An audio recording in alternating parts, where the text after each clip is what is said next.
Bienvenidos a Encuentros de Diseño, el podcast del Observatorio de Diseño y Producto de la Universidad Jorge Tadeo Lozano, conducido por Johanna Zárate y patrocinado por la Facultad de Artes y Diseño. En cada show encontrarás temas y personajes de diferentes disciplinas que nos permitan charlar entre amigos sobre, para y por los encuentros de diseño. Hola a todos y todas, mi nombre es Johanna Zárate, docente e investigadora de diseño y coordinadora del Observatorio de Diseño y Producto de la Facultad de Artes y Diseño de la Universidad Jorge Tadeo Lozano en Colombia. En el podcast de hoy tenemos dos invitados de la casa. El primero, el abogado y docente Julián David Riátiga Ibáñez, abogado de la Pontificia Universidad Javeriana, especialista en Derecho de los Negocios Internacionales de la Universidad de los Andes y máster en Propiedad Industrial, Intelectual, Competencia y Nuevas Tecnologías de la Universidad Rey Juan Carlos. Bienvenido, Julián. Johanna, muchísimas gracias por esta invitación y un saludo a todos los que nos escuchan. También nos acompaña el inventor y docente Leonardo Vázquez Miranda, diseñador industrial y especialista en gerencia de mercadeo, especialista en psicología del consumidor y magíster en psicología del consumidor. Bienvenido, Leonardo. Muchas gracias, profesora Johanna. Es un placer también para mí estar aquí con ustedes. Ambos invitados hacen parte del equipo docente del área académica de diseño y producto de la Tadeo y son además mis compañeros en una asignatura de pregrado que hemos llamado Super Rights. Bueno, también están con nosotros dos integrantes del equipo del observatorio. La primera, Angie López López, recién egresada del programa de diseño industrial y voluntaria en el Observatorio de Diseño y Producto. Bienvenida, Angie. Hola a todos los que nos están escuchando y a nuestros invitados.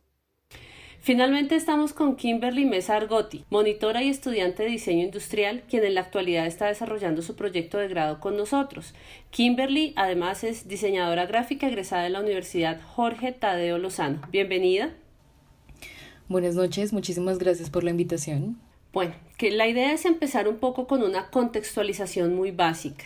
En primer lugar, hablemos sobre propiedad industrial y derechos de autor, que aparentemente muchas veces genera confusión en nosotros los creadores, diseñadores, publicistas, cómo funcionan y sobre todo acá en Colombia. Julián, ¿qué son y de qué manera afectan a diseñadores, publicistas, artistas, arquitectos, fotógrafos y creadores en general la propiedad industrial y los derechos de autor? Claro que sí. Bueno, Johanna, yo creo que es importante que todos los que nos escuchan de pronto tengamos en cuenta, como tú mencionas, un panorama general y recordar que en primer lugar tenemos que hablar desde propiedad intelectual. La propiedad intelectual tiene como objeto de protección todas las creaciones del intelecto humano. Esa es la gran premisa. Y al interior de la propiedad intelectual, en Colombia, por lo menos, existen distintas áreas. Una de ellas es el derecho de autor y los derechos conexos y otra es la propiedad industrial. De cara a la pregunta que tú me haces, si bien tanto el derecho de autor como la propiedad industrial tienen o responden también a proteger creaciones del intelecto humano, son dos áreas cuyo objeto está aún más especializado. ¿Qué quiero decir con esto? En derecho de autor lo que se busca proteger son creaciones del intelecto humano, sí, pero aquellas que respondan a ser obras artísticas, científicas o literarias. Y por su parte, en la propiedad industrial, de manera general también podemos decir que si bien también se tratan de creaciones del intelecto humano, específicamente hablamos en propiedad industrial de los signos distintivos y las nuevas creaciones. Eso es un poco, digamos, el panorama general y en ese orden de ideas, ¿por qué es importante? Porque justamente tanto el objeto de protección del derecho de autor como de la propiedad industrial justamente van a ser esos activos intangibles de todos estos profesionales que tú me mencionabas, diseñadores, publicistas, artistas, arquitectos, fotógrafos, etcétera. Justamente el reconocimiento de estos derechos y de este objeto de protección les va a permitir poder vivir de sus creaciones. Eso es lo estratégico de la propiedad intelectual y tanto de la propiedad industrial como del derecho de autor, que los creadores puedan vivir de todo lo que crean y que es protegido por el derecho, más concretamente por la propiedad intelectual. Bueno, pero cuando Cuando uno estudia o trabaja en profesiones creativas, hay una gran preocupación sobre esa idea, sobre la noción de autoría. La pregunta es quién nos protege, cómo evidenciamos que nuestras creaciones nos pertenecen, cómo nos defendemos en caso de que nuestros derechos sean vulnerados. Julián, a nivel general, ¿cómo funciona eso en Colombia? Y si hay entes que nos protejan y nos acompañen, ¿hay equivalencias de eso en todo el mundo? Claro que sí, Johanna. Esa pregunta es bien importante y bien compleja, pero por supuesto, mira, a nivel Colombia, de cara al sistema de propiedad intelectual, por supuesto, existen autoridades competentes en la materia. En derecho de autor y derechos conexos, la autoridad competente es la Dirección Nacional de Derecho de Autor. Y en materia de propiedad industrial, la autoridad competente es la Superintendencia de Industria y Comercio, específicamente la Delegatura para la Propiedad Industrial. Estas dos entidades son entonces las que se encargan, en principio, de la política pública en materia tanto de derecho de autor y derechos conexos como en materia de propiedad industrial. Y por supuesto, a lo largo del mundo, en los distintos países, existen entidades que se encargan desde el gobierno de administrar esta política pública en cada una de las jurisdicciones. Ahora, frente a lo que me preguntabas de cara a los temas de autoría y cómo protegerlo, por supuesto, aquí lo que tenemos que tener en cuenta, o lo que pues todos los creadores deben tener en cuenta, es que una vez crean o realizan sus creaciones que son susceptibles de protección, ellos van a pasar a ser titulares de derecho. Vamos a verlo más adelante. Estos titulares de derecho tienen algunas características o algunos requisitos para poder detentar esa titularidad y poder denominarse autores. Autor específicamente hace referencia a derecho de autor, en virtud del cual el sujeto de protección es la persona que crea la obra. A él lo denominamos autor. Y eventualmente, cuando ya identificamos estos derechos sobre las creaciones que realizamos, es que podemos empezar a buscar esa defensa frente a infracciones que cometan terceros. Muchas gracias, Julián, por esas explicaciones. Yo ahora quisiera pasar un poco al lugar del creador. Nuestro invitado Leonardo Vázquez es ideal para ayudarnos con todo este tema. Leonardo, tú eres diseñador industrial más específicamente, pero también eres inventor. En tu haber, si no tengo mal la cuenta, hasta hoy existen 7 patentes que te dan la categoría de inventor, además a nivel internacional. Según tu experiencia, ¿cuál es el mayor inconveniente desde el punto de vista del creador con respecto a todos estos temas de registro y de derechos? Bueno, profe Johanna, pues aclaro, son 6 patentes. Una de esas sí tiene una cobertura internacional, solamente una de ellas, y ha sido fruto de un trabajo de consultoría por parte de la universidad. Las demás invenciones tienen reconocimiento territorial y están protegidas aquí en Colombia, ¿sí? Primero tengo también que aclarar que estas invenciones han sido fruto de un trabajo colectivo, un trabajo con diferentes miradas. Según mi experiencia, uno de los mayores inconvenientes en este proceso de registro es el desconocimiento en temas jurídicos, aspectos técnicos y asuntos también comerciales. Desconocer el manejo nos puede llevar a cometer pues, muchos errores, por ejemplo, haciendo pública una creación cuando aún no está registrada, saber negociar los derechos sobre la invención, entender que pueden existir productos similares patentados.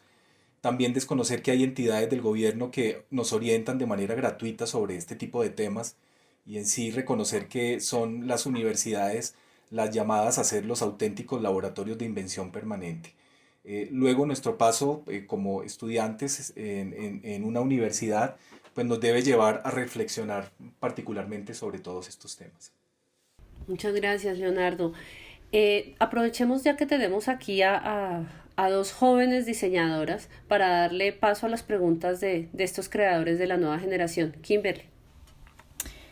Bueno, maestro Leonardo, ¿hasta qué punto la invención se involucra con el diseño industrial? ¿Cómo se pueden relacionar estos 2 campos y cuál es su máxima diferencia? Bueno, una interesante pregunta, Kimberly. Cuando nos graduamos de la universidad, pues lo hacemos con un objetivo, y es servir a los demás.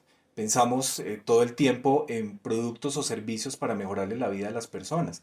Somos desde nuestra disciplina unos actores fundamentales en la sociedad, donde esa ecuación, como lo veo, invención, diseño, y así como tú lo preguntas, es clave para generar riqueza a un país.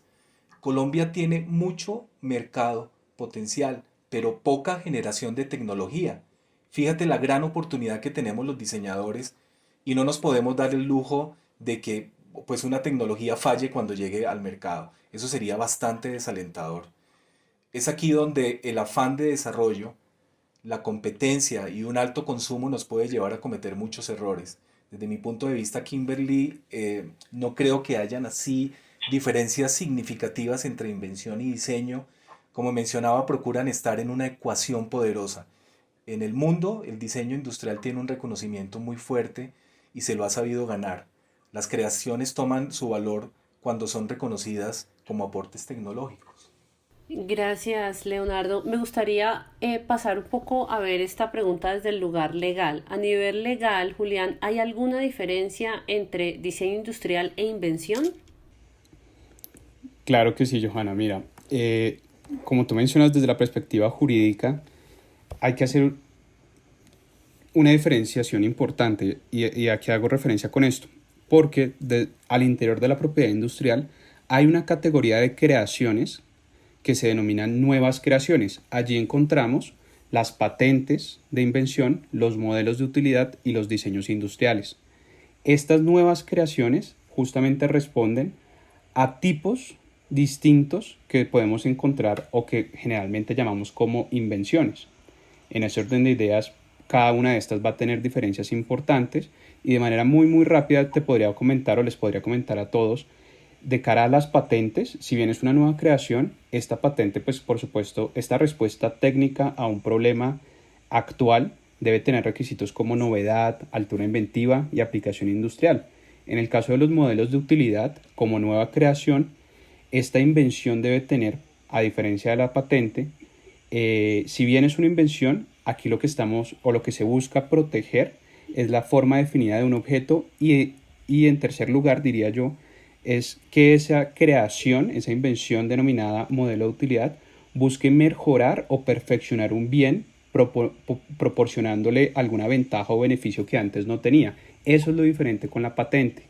Y de cara a los diseños industriales, en el marco de las nuevas creaciones, aquí ya lo que se va a proteger no es propiamente una invención que responda o que resuelva un problema técnico, sino que estamos hablando a darle protección es al diseño, a la apariencia particular de ese producto según corresponda. Súper importante que los diseñadores y los creativos tengamos eso claro, ¿no? Para saber cómo proceder.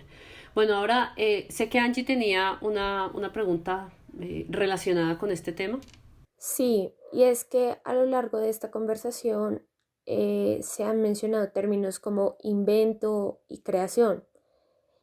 En sí, ¿cómo se puede definir invento y qué es una creación y cuáles son las diferencias tanto en el marco legal como en el marco creativo?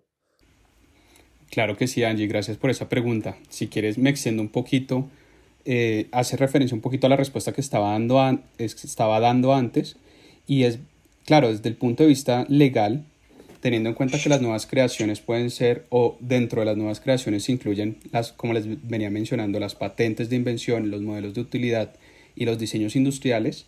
Cada uno de estos, como lo mencionaba, tiene alcances diferentes justamente para buscar proteger esa creación intelectual. Y claro, ya desde el punto de vista legal, cada una de ellas tiene diferencias en cuanto al término de protección, es decir, ese inventor, ese sujeto que crea estas nuevas creaciones, que denominamos inventor, va a tener eventualmente un tiempo para poder explotar o comercializar esa creación. Entonces, los términos de protección varían tanto en Colombia, según corresponda, como en distintas partes del mundo. Esto puede variar un poco, pero en principio yo creería que esas serían las diferencias más puntuales. Leonardo, ¿y tú cómo ves estas diferencias? Sí, digamos que mirando también la definición de invento, ¿sí? Se asocia generalmente también a creación, a diseño, pero también a novedad, ¿sí? Demostrar en este proceso que mi creación va más allá de ser considerada una idea, empieza a ser, pues, digamos que un invento. Eh, lo relaciono también con aquellas actividades que se pueden hacer en un laboratorio, pero que necesariamente no deberían llegar a un mercado, y esa es como es una limitante que a veces tenemos los inventores en las universidades, ¿sí? No estamos como muy formados a trascender, ¿sí? Pero se está trabajando en unos vehículos muy interesantes para poder llevar esos inventos exitosamente al mercado, y eso pues definitivamente en nuestro contexto se llama innovación. Les digo que una buena patente le facilita al investigador sostenerse frente a a la competencia, inclusive hasta por 20 años de explotación exclusiva. Bueno, pero sigamos ahondando en este lugar creativo. Kimberly tiene un par de preguntas para Leonardo como diseñadora, como creadora. Kim, ¿qué vas a preguntar? Bueno, me da mucha curiosidad saber, Leonardo, ¿cómo es tu proceso creativo en el desarrollo de un invento? ¿Qué pasa? ¿Cómo empiezas? ¿Cómo terminas? ¿Qué tienes en cuenta? Bueno, Kimberly, lo que generalmente realizo como proceso creativo en el desarrollo de un invento es identificar de una manera rápida necesidades, ¿sí? Que por experiencia ha sido derivada de los trabajos colaborativos con otras disciplinas. Involucro en el proceso, eso sí, de diseño a otros actores, ¿sí? O sea, es clave para mí el trabajo permanente con los biólogos, porque me he especializado en esa área por más de 10 años, también a operadores logísticos. Reviso de manera detallada el estado de la técnica en bases de datos de lo que existe o se relaciona con la creación. Ya es una estrategia personal llegar a fabricar prototipos funcionales, que aclaro no es una condición para registrar las invenciones. Con presentar una serie de dibujos es más que suficiente, Kimberly. Iniciar el proceso de registro de la invención pues sería el paso siguiente, y tener, eso sí, mucha paciencia, pues iniciamos con expectativas muy altas y luego se puede caer en desilusión. Generalmente hemos tenido que pasar por procesos de objeciones y tener que responder a ellas en un tiempo a veces muy apretado. Digamos que eso es lo que te puedo compartir de acuerdo a lo que me preguntas. Ok, entonces, teniendo esto en cuenta, ¿qué dirías que es lo más importante que una persona que quiera ser inventor deba tener?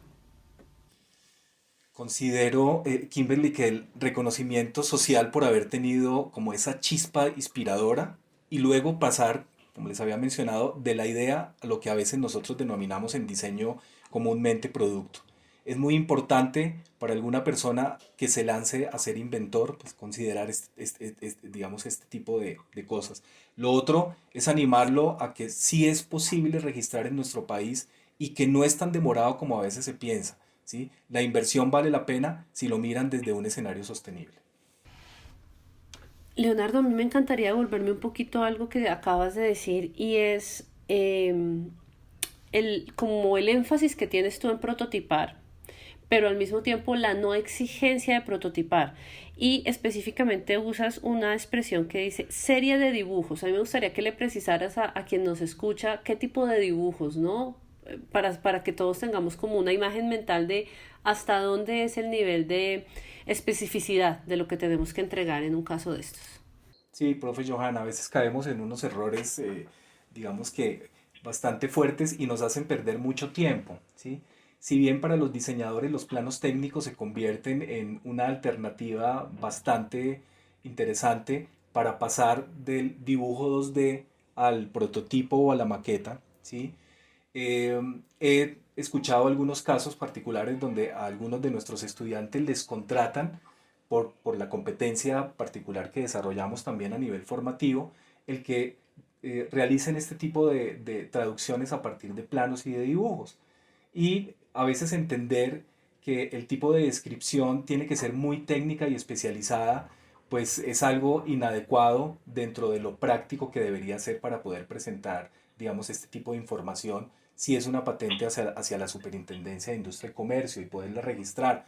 Entonces, tienen que ser dibujos muy sencillos, generalmente con algún tipo de perspectiva particular, donde muestre claramente las partes que identifican a ese producto, y no entrar en especificaciones técnicas como cargar esos dibujos de medidas o cotas, que esos son errores comunes que se presentan a la hora de empezar a presentar, digamos que este tipo de material para registro.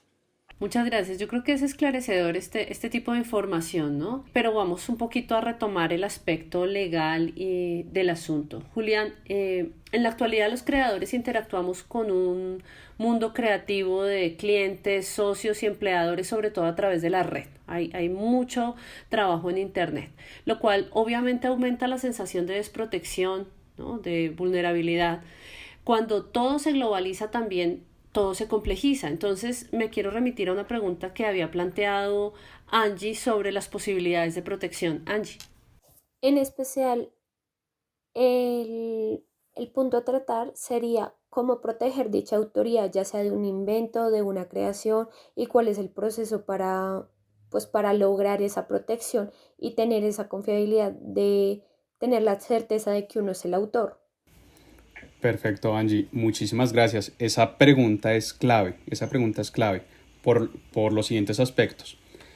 Para todo creador es fundamental saber y tener, digamos, esa seguridad de que lo que él creó está protegido. En ese orden de ideas yo creo que es importante hacer una diferenciación entre derecho de autor y propiedad industrial. ¿Por qué?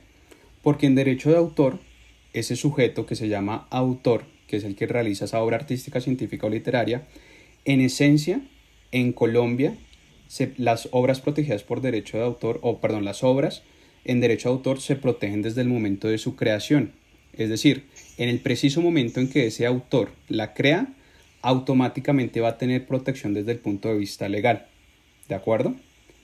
Mientras que en propiedad industrial, bien sea lo referente a los signos distintivos o bien sea lo referente a las nuevas creaciones, allí el inventor, que es el sujeto, esa persona que crea ese signo distintivo o eventualmente la nueva creación, ese sujeto solamente va a gozar de protección, bien sea como titular marcario o bien sea como inventor, en la medida en que haga la solicitud ante la oficina correspondiente, en el caso de Colombia ante la Superintendencia de Industria y Comercio, y solamente cuando le otorguen el certificado donde se concede, bien sea la marca o bien sea, por ejemplo, la patente, allí es donde va a tener protección.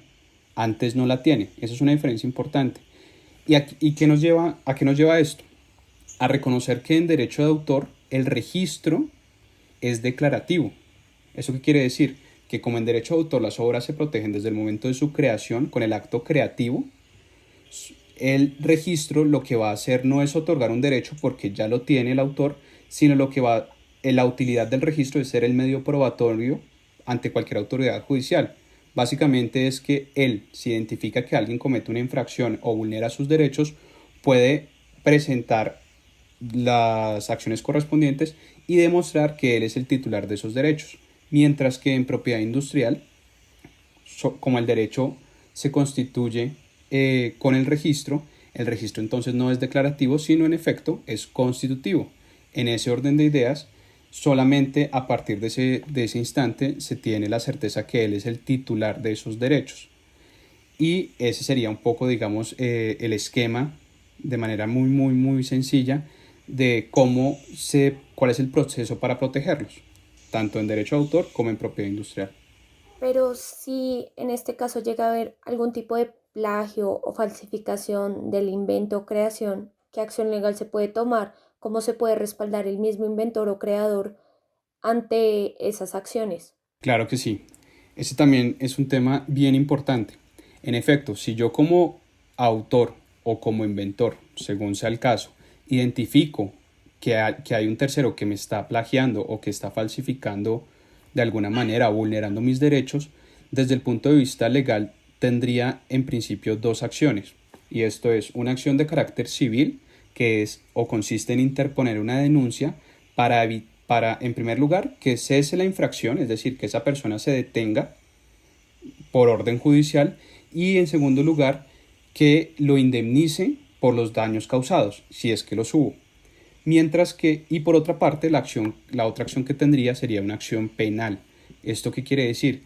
Que en este caso el autor o el titular de los derechos, según corresponda, interpone una denuncia ante la Fiscalía General de la Nación. Allí se revisa si procede la comisión del delito, la conducta delictual, y allí qué es lo que se va a buscar, que esa persona por supuesto también cese esa infracción, pero adicionalmente aquí ya no con el objeto de recibir una indemnización producto de esa infracción, sino desde el punto de vista penal lo que se busca es que esa persona, si así lo establece la ley penal, pague una multa y adicionalmente tenga asociada una pena privativa de la libertad, es decir, que se pueda ir a la cárcel ante esa infracción. Son dos mecanismos que tiene cualquier autor o titular de derechos, tanto en materia de derecho de autor como en propiedad industrial.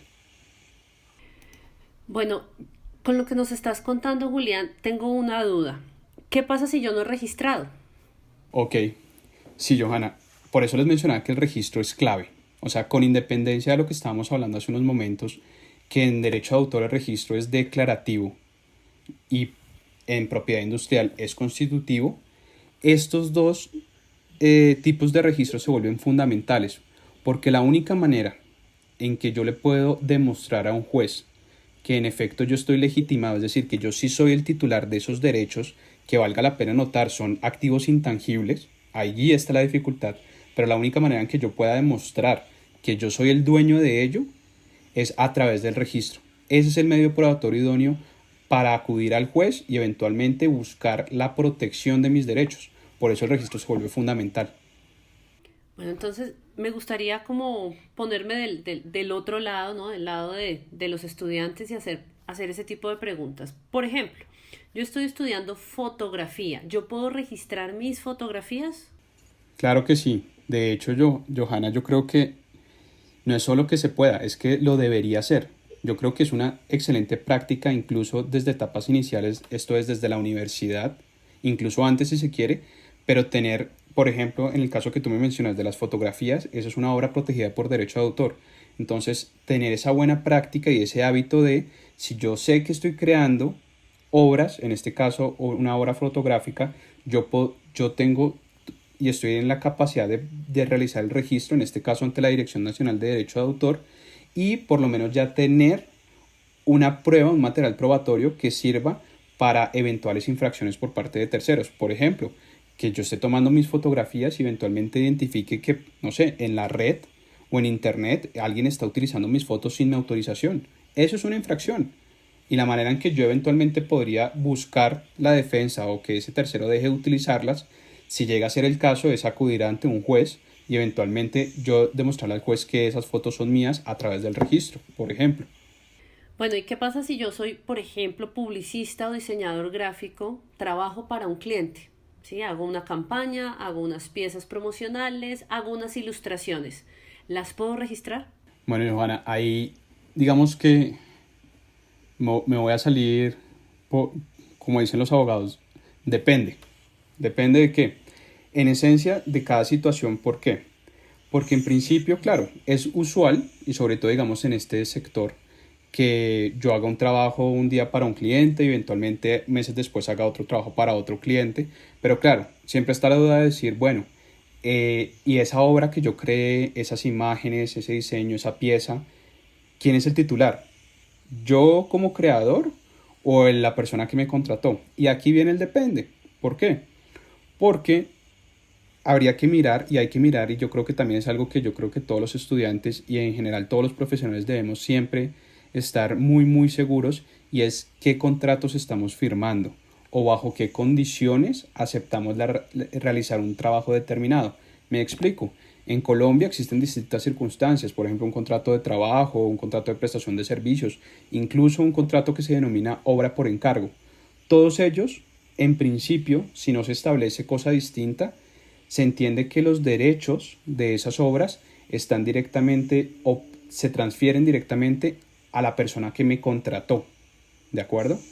Y claro, eso pone de precedente que eventualmente ese creador puede que haya pensado que él se volviera el creador y empiece, por ejemplo, a movilizar esas piezas en su portafolio, como tú me dices, o presentándoselo a terceros como si fuera un trabajo propio, y de pronto desconoce que él ya no tiene los derechos de esa imagen o de esa pieza, por lo cual es fundamental, yo creo, primero, tener presente qué contratos estamos firmando bajo qué condiciones, y además también les digo, no es una imposición. Si yo como creador, eventualmente con una persona que me contrate, yo puedo y estoy en la capacidad de negociar y decirle hasta qué punto se van a estar relacionados los derechos patrimoniales, por ejemplo, de mis creaciones, si se las cedo o no, o si hay una transferencia o no.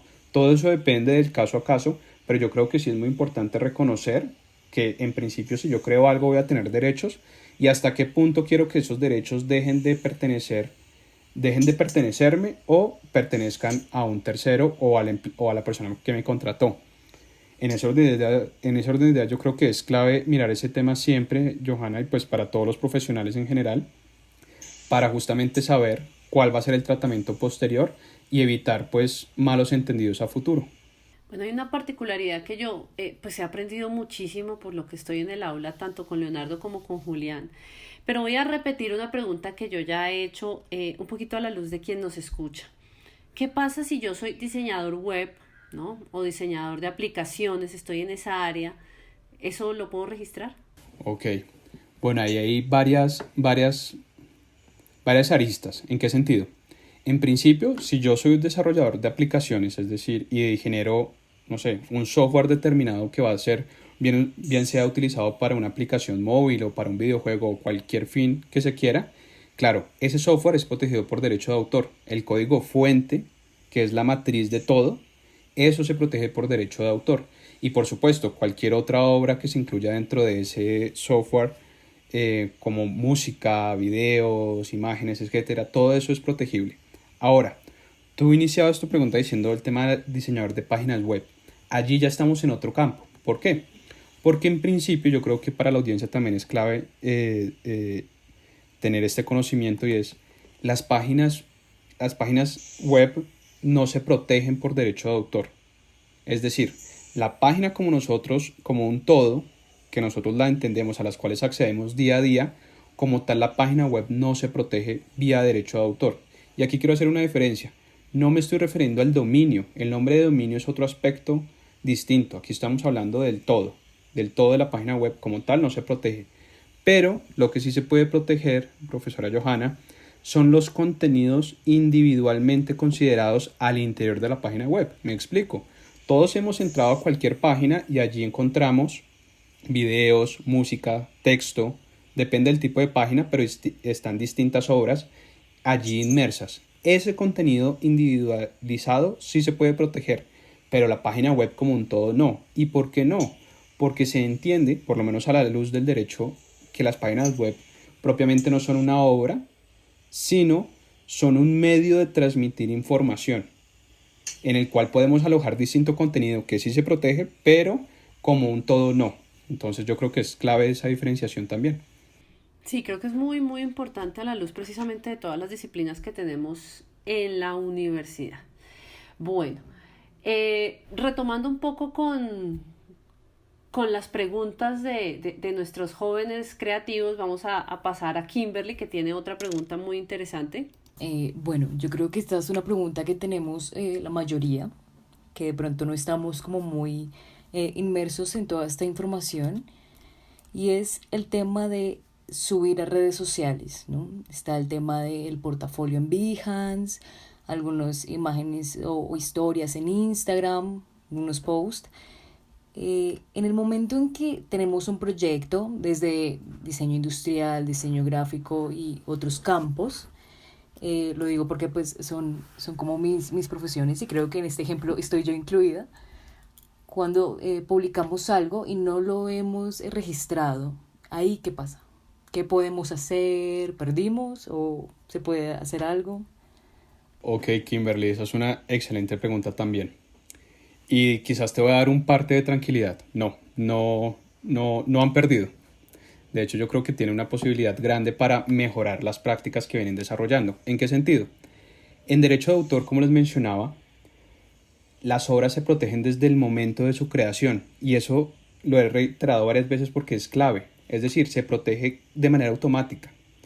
Entonces, ¿qué pasa, por ejemplo, en el caso que tú nos comentas? Si yo empiezo a subir material que he creado, material protegido por derecho de autor, contenido protegido por derecho de autor, y lo voy subiendo pero no lo he registrado, como tú dices, perdimos o estamos haciendo las cosas como no deben ser, fíjate que no pasa absolutamente nada. ¿En qué sentido? Y es el parte de tranquilidad que te mencionaba. Tú puedes registrar en materia de derecho de autor en cualquier momento posterior a la creación. Es decir, tú puedes haber creado diferentes obras y decidir registrarlas 10 años después. No pasa absolutamente nada. Pero claro, eso no, por el hecho que no pase nada no quiere decir que sea, que sea una buena práctica. Lo ideal es, en la medida en que nosotros vamos creando obras protegidas por derecho de autor, tener el hábito de ir registrando de manera paralela esas creaciones. Así yo evito que cuando se presente el problema, que es que un tercero lo utiliza o que una página eventualmente está diciendo que el contenido es de ellos, pues nosotros podamos salir y establecer, digamos, esas acciones legales pertinentes y poder demostrar que ustedes son los titulares es a través del registro. Entonces yo creo que si no lo han hecho, la invitación es entonces a empezar a registrar esas obras. En este caso, el registro en derecho de autor se hace ante la Dirección Nacional de Derecho de Autor, que yo creo que es un dato importante que ustedes puedan acceder a esta entidad, realizar el registro. Es un registro supremamente sencillo, se puede hacer en línea, incluso adicionalmente es gratuito. Entonces yo creo que es una herramienta que ustedes pueden tener a disposición y empezar a mejorar esas prácticas para que justamente puedan de alguna manera compartir sus creaciones y tener por lo menos cierta seguridad. Angie, tú también tenías una pregunta, cuéntanos. Siguiendo con el tema de la divulgación del proceso creativo, le quería preguntar al profesor Leonardo cómo ha sido su proceso de divulgación al momento de generar sus inventos. ¿Es totalmente cerrado? ¿Hay problemas con los colaboradores? ¿Cómo se llevan todas esas dinámicas al momento de quererlo difundir o es un proceso totalmente hermético? Sí, mira, Angie, el proceso del desarrollo de las patentes, en este caso particular, como lo mencionaba al inicio, pues una de ellas fue fruto de un proceso también de consultoría con una empresa exterior a la universidad y se hacen unos acuerdos de confidencialidad, ¿sí? Estos acuerdos, digamos que blindan mucho el manejo de la información y ahí nos empezamos a proteger enormemente. Procuramos, en el caso de propiedad industrial, ¿sí?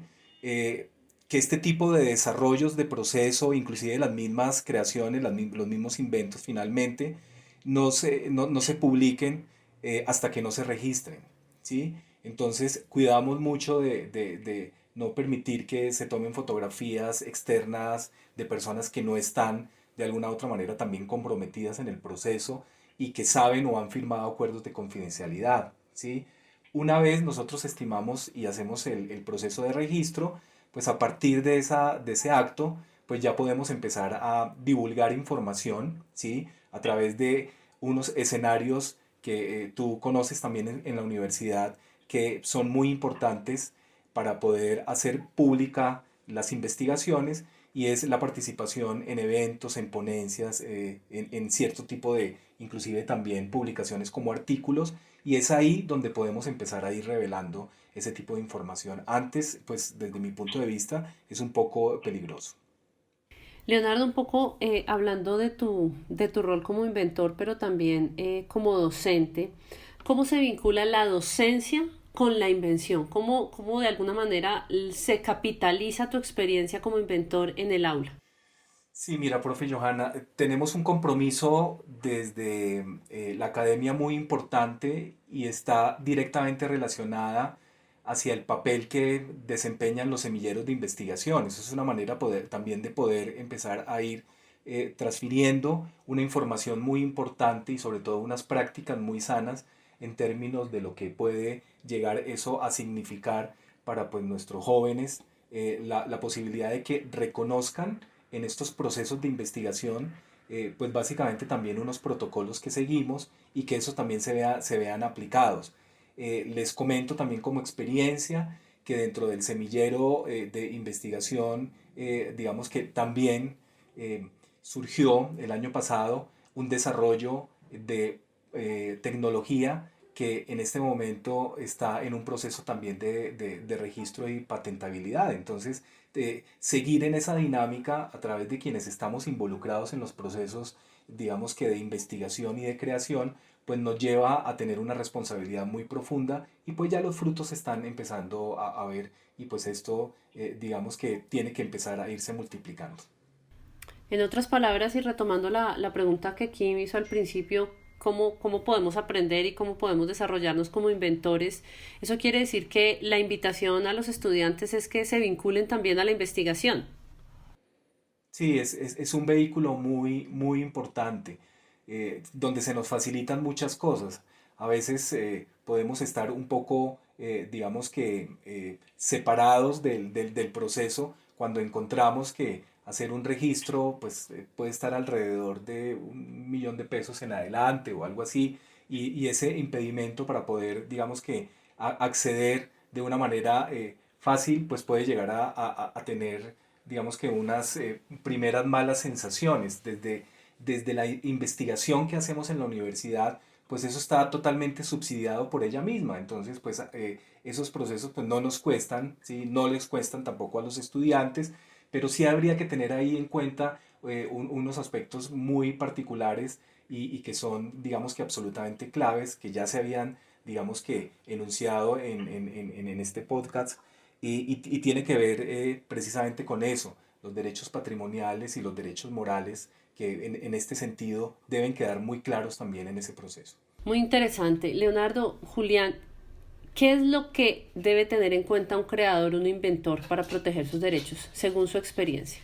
Saber que en este proceso pues no estamos solos, eh, acudir ante cualquier duda a las entidades competentes. La Dirección Nacional de Derechos de Autor es importante como actor en este proceso. También la Superintendencia de Industria y Comercio, pedir asesorías en temas jurídicos, sobre todo quienes estamos en estas áreas que desconocemos totalmente, pues ese aspecto particular, pues es un tema de buscar apoyo y ayuda a los expertos. Además porque, pues ya también Julián lo ha dicho, la asesoría es completamente gratuita, ya en línea podemos hacer los procesos, o sea, no tenemos que ir a enfrentar una cantidad de dificultades que al inicio, por mi experiencia, me tocaba hacer, porque pues era ir a la superintendencia, hacer filas eternas para poder encontrar un espacio de media o una hora con un experto para que lo pudiera uno orientar. Yo pienso que hoy en día la tecnología y los medios pues han ayudado mucho a facilitar estos procesos y pues no quererlo hacer pues ya es una cosa digamos que muy personal, pero el asunto digamos que se abre en total beneficios. Pues eso era lo que quería compartirles frente a tu pregunta.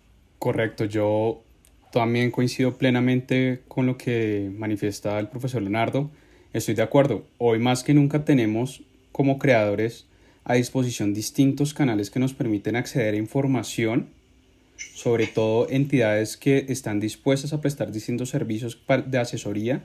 Entonces yo creo que también estoy plenamente de acuerdo con eso. Es clave poder perder ese miedo, acercarnos a estas entidades, buscar la solución a los problemas que creemos que se pueden presentar a la hora de proteger y aclarar esas dudas y proceder con la protección y con el registro de nuestras creaciones. Finalmente, Julián, Leonardo, ¿por qué creen que es importante que los creadores hablemos de derechos, de registro y de leyes? ¿Cómo eso nos ayuda en nuestra vida laboral? Bueno, Johanna, yo creo que es absolutamente importante y de hecho, más que nadie, diría yo, son los creadores quien debería conocer sobre sus derechos, sobre los registros y cómo esto va a influir en su desarrollo profesional. ¿Por qué? Porque justamente, y quizás esto lo digo pues con toda digamos, honestidad del mundo, es más allá que estos aparentemente sean temas jurídicos o para abogados, lo cierto es que las leyes están hechas para que justamente los creadores puedan vivir de sus creaciones, puedan explotar comercialmente sus obras y eventualmente puedan tener una retribución digna y desarrollar su proyecto profesional en lo que son buenos, creando. Y eso es absolutamente valioso para el mundo. Y en ese orden de ideas, más que nadie, más que un abogado, son justamente los creadores quienes deben ser conscientes de qué derechos tienen para que justamente en el mercado no, vean infracciones o desconozcan a qué infracciones pueden estar sujetos o eventualmente cómo se pueden proteger si es que algún tercero les está infringiendo sus derechos. Entonces yo creo que es absolutamente clave que los creadores pues conozcan, hablen sobre derecho, se involucren en estos temas, vayan a las entidades, pregunten a los abogados y de hecho sean ellos mismos, porque muchas veces estos trámites se pueden adelantar de manera propia, es decir, no requieren de un abogado y justamente son ellos, en este caso los creadores, quienes van a explotar sus obras. Entonces yo creería que es fundamental. Entonces mi invitación es pierdan ese miedo y es absolutamente importante para el nivel para la vida profesional y sus modelos de negocios tener pleno conocimiento de estos temas. Sí, yo reitero que es importante también para la audiencia entender que en este proceso de registro pues no estamos solos, ¿sí?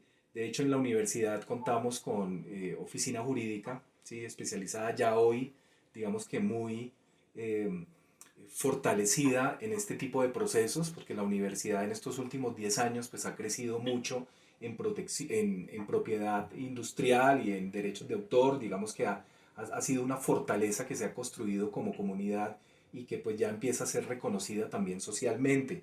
Eh, la misma universidad también establece unos vínculos con oficinas especializadas de abogados para resolver este tipo de asuntos, a veces un poco jurídicos, pues es un apoyo también, digamos que enorme y grandioso que se da acá.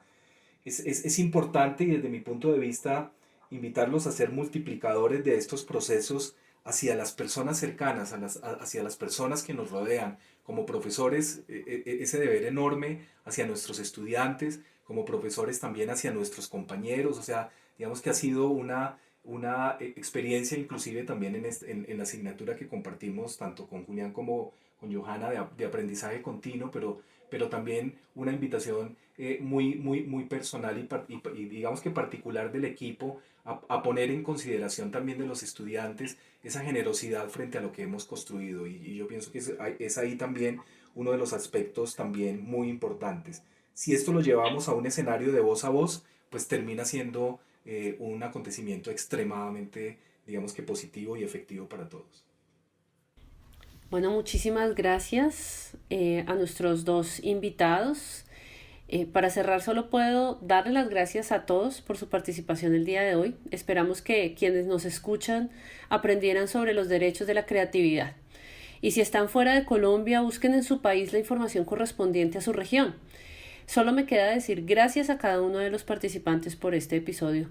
Julián, muchísimas gracias. No, Johanna, muchísimas gracias a ti por este espacio, por invitarme y espero que esta información haya sido de utilidad para toda la audiencia.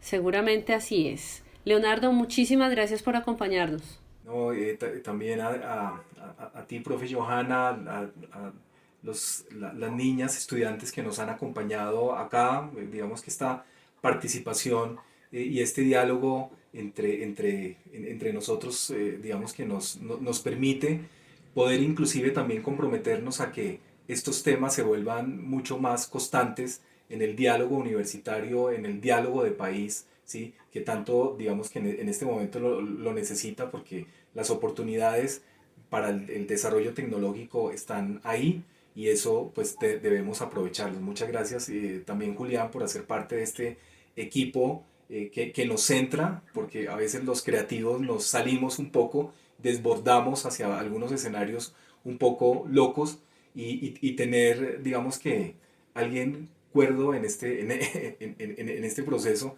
pues nos aporta de una manera increíble. Entonces también muchas gracias. Bueno, Kimberly, muchísimas gracias por estar acá. No, profe, a ti muchísimas gracias por invitarme, a ustedes, Julián, Leonardo, muchísimas gracias. Esta es una información súper valiosa para nosotros los estudiantes que, como venía diciendo el profesor Leonardo, sí, efectivamente, como que nos dejamos ir por la creatividad, el proceso de creación, el resultado, prototipos y nos olvidamos de lo más importante realmente. Entonces sí, es muy bueno de que esto se siga corriendo voz a voz y desde un principio nosotros los estudiantes deberíamos saber de esto. No como al final a las carreras con miedo, con inseguridades, no. Entonces, muchísimas gracias por esta conversación. Así es, Kimberly. Angie, muchísimas gracias por seguir aquí con nosotros. Gracias a ti, a nuestros invitados, por aperturar este espacio y seguir fomentando conocimiento en diseño y en la creación. Es interesante entonces escuchar diferentes posturas de la comunidad, los estudiantes, los docentes y los expertos de diferentes temas que nos permiten reflexionar. Esperamos que todos aquellos que escuchen este programa lo encuentren enriquecedor. Nos encontramos en una próxima ocasión y si les gustó, compártanlo con sus conocidos. Muchas gracias y nos escuchamos en el próximo episodio de Encuentros de Diseño.